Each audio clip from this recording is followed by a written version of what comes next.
Noong December 2, 1971, opisyal na naitatag ang United Arab Emirates. Dapat sana araw iyon ng selebrasyon at bagong simula para sa bansa.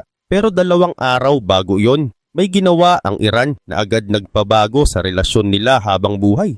Umaga ng November 30 nang dumaong ang Iranian forces sa Abu Musa, Greater Tomb at Lesser Tomb. Mga isla itong inaangkin noon ng United Arab Emirates. Pero pagdating ng mga sundalo ng Iran, mabilis nilang kinuha ang kontrol sa lugar. Pinalayas umano ang ilang Arab residents, winasak ang police stations at mga paaralan, at pagkatapos ay idineklara na bahagi na raw ng teritoryo ng Iran ang mga isla. Hanggang ngayon, marami sa mga kapitbahay ng Iran ang may matinding galit dito. 2 malaking dahilan ang madalas na ituro ng mga analyst. Una, ang matagal ng hidwaan ng Shia at Sunni sa mundo ng Islam. Pero pangalawa, kung paano raw ginagamit ng Iran ang hidwaang iyon para palawakin ang impluensya at kapangyarihan nito sa rehiyon.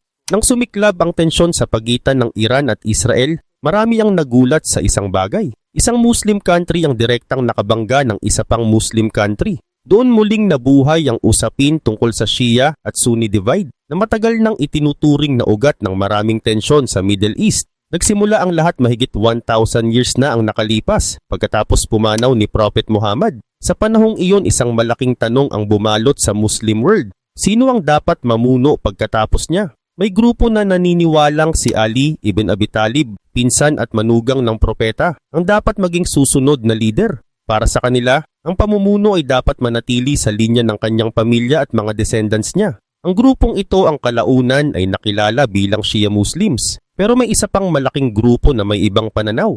Para sa kanila, ang susunod na leader ay hindi dapat base sa dugo o pamilya. Naniniwala silang dapat piliin ang mamumuno sa pamamagitan ng konsultasyon at kasunduan ng mga respetadong miyembro ng komunidad. Dahil dito si Abu Bakr, isa sa pinakamalapit na kasama ng propeta at biyenan niya, ang napiling unang kalip. Ang mga sumunod sa sistemang iyon, ang kalaunan ay tinawag na Sunni Muslims. Isang desisyon lang iyon noon, pero hanggang ngayon, hindi pa rin tuluyang nawawala ang epekto nito sa Muslim world. Sa loob ng maraming siglo, mas nakatuon lang ang alitan sa usaping paniniwala at relihiyon. Pero nagbago iyon noong 16th century nang ideklara ng Safavid dynasty na opisyal na Shia state ang Iran. Hindi lang daw relihiyon ang dahilan sa likod nito, malaking bahagi rin ng politika. Gusto ng Iran na ihiwalay ang sarili nito mula sa makapangyarihang Sunni Ottoman Empire na noon ay isa sa pinakamalalakas na imperyo sa rehiyon. Mula noon, hindi na lang simpleng usapin ng faith ang pagiging Shia o Sunni. Naging bahagi na rin ito ng power struggle, impluensya at control sa Middle East. Fast forward sa kasalukuyan, tinatayang around 85 to 90% ng mga Muslim sa buong mundo ay Sunni. Samantalang nasa 10 to 15% lang ang Shia population globally. Malaking bilang ng Shia Muslims ay matatagpuan sa Iran, Iraq at Azerbaijan. Mayroon din silang malalaking komunidad sa Lebanon, Yemen, Bahrain, Kuwait, Saudi Arabia, Pakistan at Afghanistan. Pero mula 1979, unti-unting ipinuwesto ng Iran ang sarili nito bilang pangunahing tagapagtanggol ng mga Shia communities sa iba't ibang bahagi ng Muslim world. At dito naging mas matindi ang impluensya nila. Hindi lang kasi nila ipinakita ang sarili bilang leader ng mga Shia. Inilatag din nila ang imahe na sila raw ang boses ng mga inaapi laban sa Western powers at ilang Gulf Arab states. Dahil doon mas lumawak ang suporta sa Iran kahit hindi naman sila ang may pinakamalaking populasyon sa Muslim world. Pero kasabay ng paglawak ng impluensya nila, lalo ring lumalim ang tensyon sa ibang bansa. Isa sa pinakamabigat na pangyayari ay naganap noong July 31, 1987 sa panahon ng Hajj pilgrimage sa Mecca. Habang nasa pilgrimage ang libo-libong tao, nagkaroon ng sagupaan sa pagitan ng Iranian pilgrims at Saudi security forces. Ayon sa reports, nagsagawa umano ng unauthorized protest ang ilang Iranian demonstrators laban sa Amerika at Israel habang ginaganap ang Hajj. Pero mabilis na nauwi sa riot at stampede ang sitwasyon. Dahil dito lalo pang nasira ang relasyon ng Saudi Arabia at Iran. Hindi nagtagal sinalakay rin ng mga galit na Iranian protesters ang embahada ng Saudi sa Tehran bilang ganti. Ang insidenteng iyon ang naging isa sa pinakamalalaking turning point sa hidwaan ng dalawang bansa noong panahon na yon. Dahil sa totoo lang, hindi lang simpleng political rivals ang Saudi Arabia at Iran. Pareho nilang gustong makita bilang tunay na leader ng Islamic world. Hawak ng Saudi Arabia ang dalawang pinakamabanal na moske sa Islam, ang Mecca at Medina. Dahil dito may espesyal na religious authority ang kaharian sa mata ng maraming Sunni Muslim sa buong mundo. Kaya nang simulang ipakita ng Iran pagkatapos ng 1979 revolution na parabang sila ang tunay na boses ng buong Muslim community, direktang banta iyon para sa Riyadh. Dalawang bansa, dalawang magkaibang paniniwala, pero pareho silang gustong kilalaning pangunahing leader ng Islamic world. At hindi lang ito tungkol sa relihiyon o ideology. Noong sumiklab ang Iran-Iraq War noong 1980s, bilyon-bilyong dolyar ang ibinuhos ng Saudi Arabia para suportahan ang gobyerno ni Saddam Hussein. Ang tunay na layunin nila noon ay pigilan ang pagkalat ng revolutionary ideology ng Iran sa Arab world. Pero may isa pang dahilan kung bakit sobrang maingat ang Saudi Arabia pagdating sa Iran. Sa loob mismo ng Saudi Arabia, may Shia minority na bumubuo ng around 10 to 15% ng populasyon. Karamihan sa kanila ay nakatira sa Eastern Province, lalo na sa mga lugar tulad ng Qatif. At ang Eastern Province ay hindi ordinaryong rehiyon lang. Doon nakalagay ang malaking bahagi ng oil reserves ng Saudi Arabia. Dahil dito, matagal nang pinaghihinalaan ng Riyadh na sinusubukan ng Iran na magkaroon ng impluensya sa mga Shia communities sa lugar. Ayon sa ilang Saudi officials, ginagamit umano ito ng Iran para magdulot ng tensyon at pahinain ang katatagan ng kaharian mula sa loob. Lalong lumala ang sitwasyon noong 2016 nang ipapatay ng Saudi Arabia ang prominenteng Shia cleric na si Nimr al-Nimr. Pagkatapos ng insidenteng iyon, nagalit ang maraming Iranian protesters at sinalakay nila ang Saudi Embassy sa Tehran. Bilang sagot, tuluyang pinutol ng Saudi Arabia ang diplomatic ties nila sa Iran at sumunod din ang ilan nilang kaalyado. Tumagal ng 7 years bago muling nagkaroon ng formal na relasyon ng dalawang bansa. Pero para sa Saudi Arabia, hindi lang seguridad ang nakataya rito, ekonomiya rin.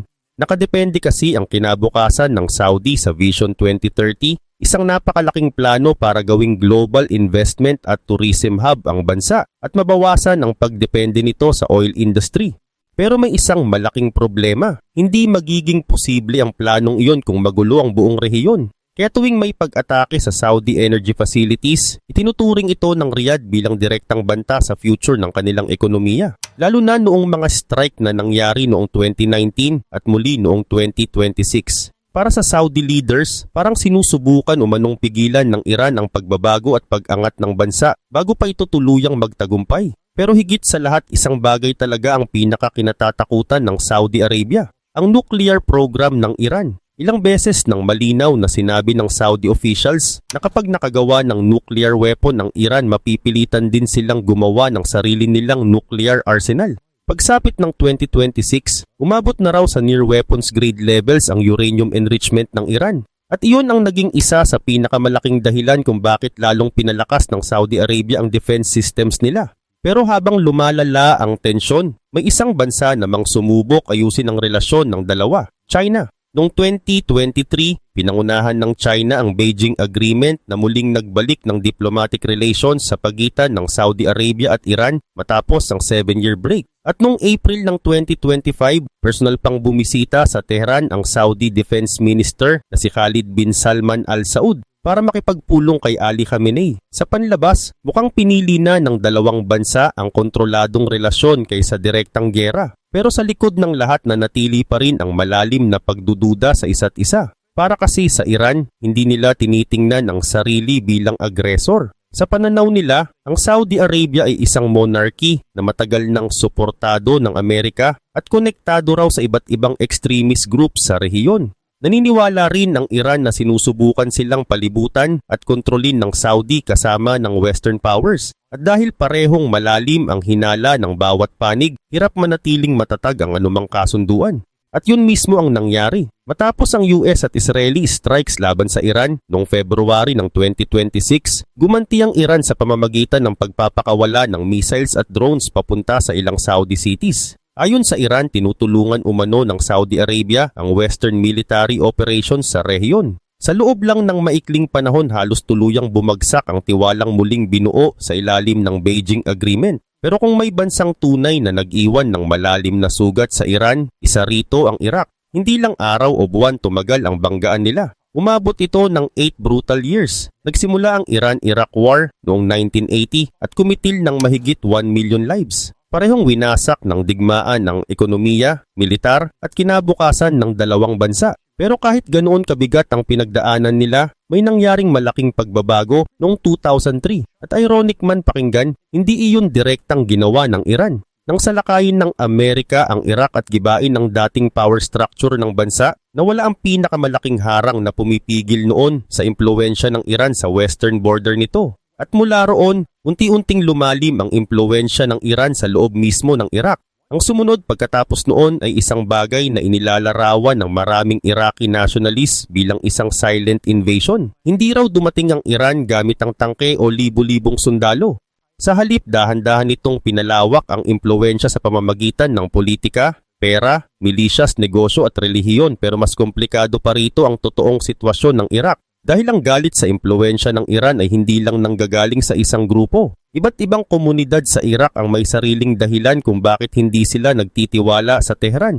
Around 60% ng populasyon ng Iraq ay Shia Muslims. Dahil dito, marami sa mga political parties at armed groups na may malaking impluwensya sa bansa ay may direktang koneksyon umano sa Tehran at sa IRGC na Iran. Dahil dito nagkaroon ng Iran ng malakas na impluwensya, hindi lang sa foreign policy ng Iraq, kundi pati sa security institutions at energy sector nito. Isa sa pinakamalaking simbolo ng impluwensyang ito ay ang PMF o Popular Mobilization Forces. Isa itong grupo ng karamihan ay Shia militias na unang nabuo para labanan ng ISIS o Islamic State. At sa totoo lang malaking papel talaga ang ginampanan nila sa pagpapahina sa ISIS noong kasagsagan ng gulo sa Iraq. Pero matapos ang laban kontra ISIS, hindi sila nawala. Sa halip naging permanenteng power centers sila sa loob mismo ng Iraqi state. At ayon sa mga kritiko, may ilan sa mga grupong ito na mas nakikinig pa raw sa Tehran kaysa sa mismong Prime Minister ng Iraq. Lumaki ng lumaki ang concern na ito hanggang sa umabot sa punto na isinama mismo sa 2026 US National Defense Authorization Act ang kondisyon na kailangang kontrolin ng Iraqi government ang mga militias kapalit ng American Security Assistance. Pero habang naglalaban ang mga makapangyarihang grupo, may mga ordinaryong Iraqi citizens na naiipit sa gitna, lalo na ang Sunni minority ng Iraq. Para sa kanila, ang paglawak ng Iranian-backed militias sa mga strategic areas ay hindi lang simpleng political issue. Pakiramdam nila, unti-unti silang tinataboy palabas sa ilang rehiyon gamit ang sectarian pressure at armadong impluensya. Para sa maraming Sunnis, ang pakikialam ng Iran ay usapin na ng survival. Pero kahit sa loob mismo ng Shia population ng Iraq, hindi rin iisa ang pananaw tungkol sa Iran. May malaking bilang ng Iraqi Shias, kabilang ang mga supporters ni Muqtada al-Sadr na tutol din sa sistemang gustong ipakita ng Iran. Ayaw nilang gayahin ng Iraq ang political model ng Tehran. Direkta pa nga ang akusasyon nila. Ayon sa kanila, ginagawa raw ng Iran ang Iraq bilang malaking market para sa sariling produkto nito, habang ginagamit naman ang bansa bilang battlefield para sa sarili nitong mga digmaan. Pero may isang bagay na pare-parehong nararamdaman ng iba't ibang grupo sa Iraq at yun ay kung paano ginagamit umano ng Iran ang mahahalagang resources bilang pressure tool laban sa kanila. Pagsapit ng 2026, ilang beses umanong nilimitahan ng Iran ang daloy ng tubig papunta sa Iraqi territory. Binawasan din nila ang gas exports na mahalaga sa supply ng kuryente ng Iraq. Ang naging resulta, sunod-sunod na power shortages, kakulangan sa tubig at malawakang anti-Iran protest sa iba't ibang lungsod ng Iraq. Dahil para sa maraming Iraqis, hindi na lang ito usapin ng politika. Direktang naaapektuhan na ang araw-araw nilang buhay.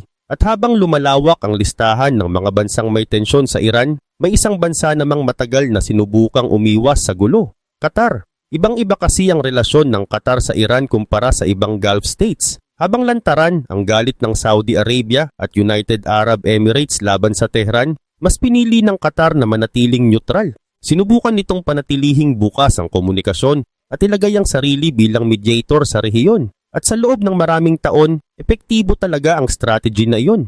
May practical reason din kasi kung bakit hindi basta pwedeng maging magkaaway ang dalawang bansa. Magkasalo ang Qatar at Iran sa pinakamalaking offshore gas field sa buong mundo. Tinatawag itong North Dome ng Qatar habang South Pars naman ang tawag ng Iran. Dahil dito hindi lang simpleng option ang cooperation nila sa energy sector. Kailangan nila ang isa't isa. Mahirap magkaroon ng direktang gera laban sa bansang kahati mo sa pinakamahalagang source ng kayamanan mo. Pero matinding pagsubok ang dumating noong 2017. Nagpatupad ng full blockade laban sa Qatar ang Saudi Arabia, United Arab Emirates, Bahrain at Egypt. Isa sa mga paratang nila ay masyado raw malapit ang Doha sa Iran. At dahil sa blockade, lalo pang napalapit ang Qatar sa Tehran. Binuksan ng Iran ang airspace at ports nito para sa Qatari aircraft at cargo ships. Nagbigay rin sila ng food imports habang nahihirapan ang Qatar sa supply chain nito. Dahil doon, nagkaroon ng mas matinding dahilan ng Qatar para panatilihin ang relasyon nito sa Iran kahit natapos na ang blockade noong 2021. Pagkatapos ng krisis, lalo pang niyakap ng Qatar ang papel nito bilang mediator. Suportado nito ang 2015 Iran nuclear deal at paulit-ulit itong nanawagan ng dialogue kaysa direktang confrontation sa Middle East, habang karamihan sa Gulf states ay lalong lumalayo sa Iran. Nanatiling bukas ang diplomatic relations ng Qatar sa Tehran. Naniniwala kasi ang Qatar na ang pagiging bansang pinagkakatiwalaan ng Iran ay nagbibigay rito ng espesyal na halaga sa rehiyon. Pero noong 2025 biglang nabasag ang paniniwalang iyon. Matapos ang Israeli strike sa South Pars gas field ng Iran, nagbanta ang Tehran ng matinding retaliation. At sa pagkakataong iyon, hindi na raw nila pinag-iba ang kaaway at neutral country. Kahit matagal umiwas ang Qatar na maging kalaban ng Iran, natagpuan pa rin nito ang sarili sa gitna ng panganib. Noong March 18, 2026, tinamaan ng Iranian long-range missiles ang Ras Laffan Industrial City. Ito ang pinakamalaking LNG facility sa buong mundo at isa sa pinakamahalagang pundasyon ng ekonomiya ng Qatar. Malawak ang naging pinsala sa lugar at naapektuhan umano ang around 17 to 20% ng global LNG supply. Dahil dito, napilitang magdeklara ng force majeure ang Qatar Energy. Para sa Qatar, hindi lang simpleng military strike ang nangyari. Para itong direktang pag-atake sa mismong pundasyon ng bansa at ekonomiya nito. At dito tuluyang nagbago ang tono ng Qatar laban sa Iran. Noong March 19, 2026, nagdeklara ang Doha na persona non grata ang lahat ng Iranian military at security attaches sa Iranian embassy at inutusan silang umalis ng bansa sa loob ng 24 hours. Kasunod nito, inanunsyo rin ng Qatar State Security Service ang pagkakaaresto sa 10 tao. Parehong citizens at residents na konektado umano sa dalawang IRGC-linked cells na nag-ooperate sa loob ng Qatar. Ito ang unang beses na publiko mismong inamin ng Qatar na may Iranian proxy networks na gumagalaw sa loob ng kanilang bansa. Direkta ring sinabi ng Prime Minister ng Qatar na sistematiko at planado umano ang pag-target ng Iran sa mga Gulf neighbors nito. Ayon pa sa kanya, winasak ng mga pangyayaring iyon ang tinawag niyang illusion of diplomatic immunity ng Qatar. Pero sa lahat ng tensyon ng Iran sa rehiyon, isa sa pinakakakaiba ay ang relasyon nito sa United Arab Emirates. Dahil kahit magkaaway sa politika at seguridad, matagal namang naging mahalagang trading hub ng Iranian businesses ang Dubai. Sa loob ng maraming dekada, malayang dumaloy sa Dubai ang Iranian money, goods at shipping networks. Pero habang bukas ang Dubai sa negosyo, ibang usapan naman sa Abu Dhabi. Ang Abu Dhabi na may malaking kontrol sa security policy ng United Arab Emirates ay matagal nang tumitingin sa Iran bilang direktang strategic threat. At sa loob ng maraming taon, ito ang malaking kontradiksyon sa relasyon nila. Magka-partner sa negosyo, pero magkaaway sa seguridad. At sa ilalim ng lahat ng iyon may isang sugat na hanggang ngayon ay hindi pa rin naghihilom. Noong November 30, 1971, 2 araw bago opisyal na mabuo ang United Arab Emirates bilang bansa, sinakop ng Iranian Naval Forces ang Abu Musa, Greater Tomb at Lesser Tomb. Pinalayas umano ang mga Arab residents, winasak ang police stations at mga paaralan, at pagkatapos ay idineklarang bahagi ng Iran ang 3 isla. Sa loob ng maraming dekada, paulit-ulit na sinubukan ng United Arab Emirates na dalhin sa International Court of Justice ang usapin tungkol sa Abu Musa, Greater Tanbi at Lesser Tunb. Pero sa bawat pagkakataon, tumatanggi ang Iran. Para sa Tehran, hindi raw pinag-aagawang teritoryo ang mga isla dahil matagal na umano itong bahagi ng Iran.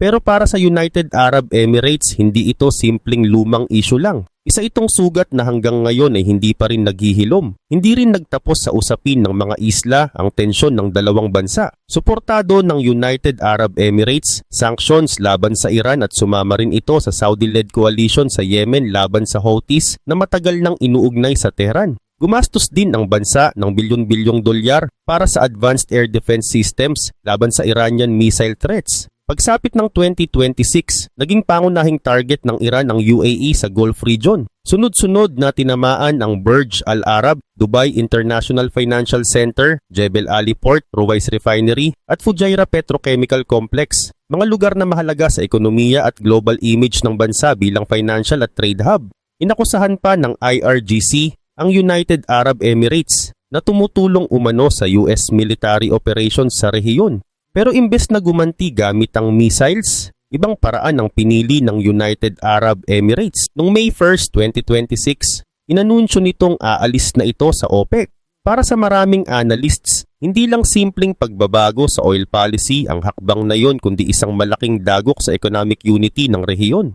Para sa marami, senyales ang pag-alis ng United Arab Emirates sa OPEC na nagsisimula nang mabasag ang isa sa pinakamakapangyarihang economic alliances sa mundo. Sa short term, limitado pa ang epekto nito dahil malaki na rin ang pinsalang dulot ng gera sa oil production ng rehiyon. Noong March ng 2026, bumagsak umano ng 27% ang total OPEC output. Pero sa long term, pwedeng maging malaking problema ito para sa Iran. Kapag humupa ang tensyon, magiging malaya na ang United Arab Emirates na magtaas ng oil production ng walang quota restrictions. Kapag bumaha ang supply sa global market, posible itong magpababa ng presyo ng langis. Isang sitwasyong direktang makakasakit sa ekonomiya ng Iran na sobrang nakaasa sa oil revenues. Habang ginagamit ng United Arab Emirates ang ekonomiya bilang pressure laban sa Iran, ibang klasing banta naman ang kinaharap ng Kuwait. Noong 2003, nadiskubre ng Kuwaiti authorities ang isang IRGC spy cell na nagmamanman umano sa American military bases sa bansa.